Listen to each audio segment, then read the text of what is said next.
سے بیٹھے ورنہ گھر جائیے آپ، ادب رکھیں محفل کا۔ دین خدا کے نام پہ سب کچھ لٹا دیا، گردن کٹا کے دین کا گلشن سجا دیا، گردن کٹا کے دین کا گلشن سجا دیا۔ آئے نہ آنچ رونق اسلام پر کوئی، آئے نہ آنچ رونق اسلام پر کوئی، ایسی تھی فکر کہ جان کی بازی لگا دیا، ایسی تھی فکر کہ جان کی بازی لگا دیا۔ گردن کٹا کے ہم کو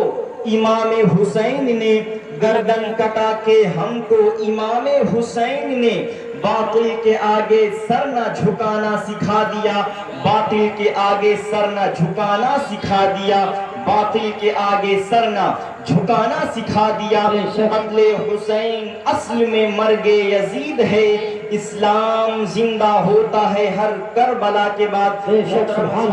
خطبہ مسنونہ کے بعد جس آیت کریمہ کی تلاوت کرنے کا شرف حاصل کیا ہے، اللہ رب العزت قرآن مقدس میں ارشاد فرماتا ہے، ان اللہ اشتری من المؤمنین انفسهم واموالهم بان لهم الجنہ یقاتلون فی سبیل اللہ فیقتلون ویقتلون۔ بے شک اللہ تعالیٰ نے مسلمانوں سے ان کے مال اور جان خرید لیے ہیں اس بدلے پر کہ ان کے لیے جنت ہے، تو اللہ کی راہ میں لڑیں تو مارے اور مرے۔ اس آیت مبارکہ میں اللہ تبارک و تعالیٰ نے فرمایا ہے کہ مسلمانوں، تمہاری جان اور مال میں نے جنت کے بدلے میں خرید لیا ہے، تو تم اپنی مال اور جان میری راہ میں قربان کر ڈالو اور جنت مجھ سے حاصل کر لو۔ حضرات محترم،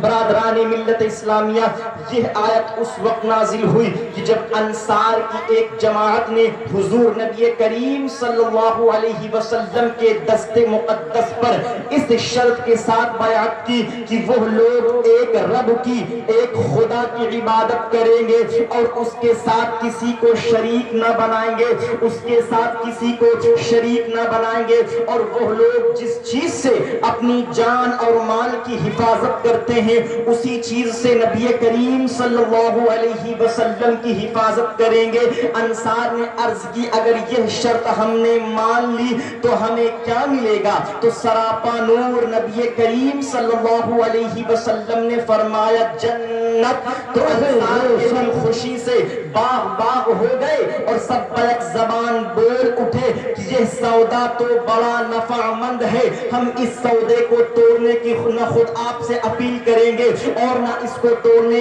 کی کوشش کریں گے اور نہ اس کو توڑنے کے لیے آپ سے ہم کہیں گے۔ جو انصار نے جو عہد و پیمان کیا تھا اپنی پوری زندگی اس کا عملی نمونہ پیش کرتے رہے۔ برادران ملت اسلامیہ، اس فرمان خدا بندی سے صرف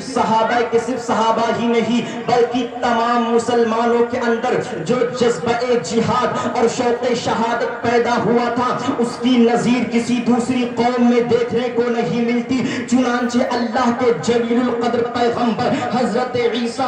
عیسیٰ روح اللہ علیہ السلام کی قوم کا حال ملاحظہ فرمائے۔ ان کی قوم کی حالت، ان کی قوم کا حال یہ تھا کہ ان کی قوم دنیاوی حاجتیں لے کر کے اللہ کے پیغمبر کے پاس جاتی اور اللہ کے پیغمبر اپنی قوم کی دنیاوی حاجتیں پوری کرتے، لیکن اللہ کے پیغمبر جب اللہ کے پیغمبر کی بارگاہ میں ان کی قوم کوئی پریشانی لے کر کے آتی تو اللہ کے پیغمبر اس پریشانی کو دور فرما دیا کرتے تھے۔ اگر کوئی برس والا آتا تو آپ اپنا دست مبارک پھیر دیتے، اس کا برس دور ہو جاتا۔ اگر کوئی بیمار آتا آپ دم کر دیتے، وہ تندرست ہو جاتا۔ اگر کوئی نابینا آتا تو آپ اپنا دست مقدس پھیر دیتے، وہ آنکھ والا ہو جاتا۔ لیکن اللہ کے جلیل القدر پیغمبر کی اس قوم کو جب اللہ کے پیغمبر نے خدا کے راستے میں ان کو مدد کے لیے بلایا تو ان کی قوم نے جواب دیا، یعنی من انصاری اللہ، کون لوگ ہیں خدا کے راستے میں میری مدد کرنے والے؟ تو مفسرین کرام نے لکھا ہے کہ 12 لوگوں کے علاوہ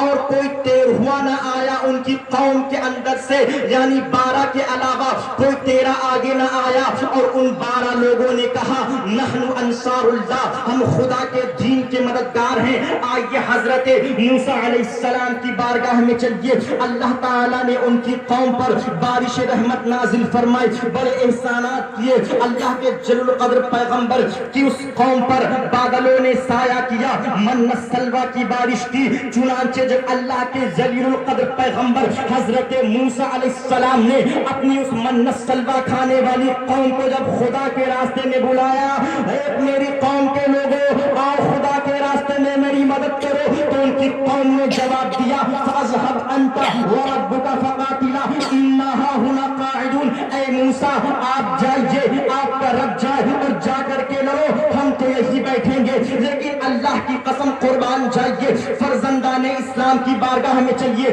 جنگ بدر کا موقع ہے۔ اللہ کے رسول صلی اللہ علیہ وسلم نے تمام صحابہ سے فرمایا اے صحابہ، جب مشرکین مکہ اپنی پوری طاقت و قوت کے ساتھ، پوری قوت و طاقت کے ساتھ مدینہ منورہ پر حملہ کرنے والے ہیں، بتا تمہارا کیا مشورہ ہے، تمہارا کیا ارادہ ہے؟ تو اللہ کی قسم تمام صحابہ کرام نے بزبان حال عرض کی یا رسول اللہ صلی اللہ علیہ وسلم، میرے ماں باپ آپ کے قدموں پہ قربان، یا رسول اللہ ہم تو آپ کے غلام ہیں، اور آپ کے غلاموں کی شان تو یہ ہوا کرتی ہے کہ غلامان محمد جان دینے سے نہیں ڈرتے، غلامان محمد جان دینے سے نہیں ڈرتے، یہ سر کٹ جائے یا رہ جائے کچھ پرواہ نہیں کرتے ہیں، یہ سر کٹ جائے یا رہ جائے کچھ پرواہ نہیں کرتے۔ حضرت مقداد رضی اللہ تعالیٰ عنہ کھڑے ہو گئے اور عرض کیا یا رسول اللہ صلی اللہ علیہ وسلم، میرے ماں باپ آپ کے قدموں پہ قربان، یا رسول اللہ آپ کے لیے جان حاضر ہے۔ حضرت مقداد نے عرض کی